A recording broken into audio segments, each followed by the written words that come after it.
clutch all the way down. Baba lang natin yung ating handbrake at tapakan natin yung ating foot brake. Engage natin yung ating transmission sa first gear. Bibigay ako ng gas up to 1000 RPM, then clutch to the biting point para umarangkada yung sasakyan. Then kapag ang speed ng sasakyan is up to 10 km per hour na, pwede ko nang bitawan yung ating clutch all the way up.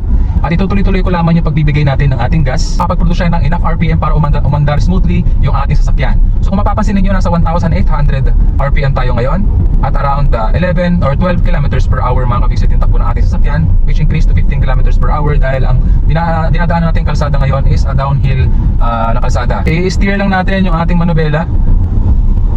Ayan, on a smooth manner mga ka-fixit. First gear pa rin po tayo mga ka-fixit ha. Nag-aaral pa lamang po tayo na parang kadahin smoothly yung ating sasakyan mga ka-fixit. Ayan, ito muna tayo dito mga ka-fixit. I-neutral ulit natin yung ating transmission. Ayan, so engage natin yung ating handbrake. Yung pagpaparangkada ng sasakyan mga ka-fixit, meron pong iba't ibang ways yan na naituro ko na dito sa channel na ito.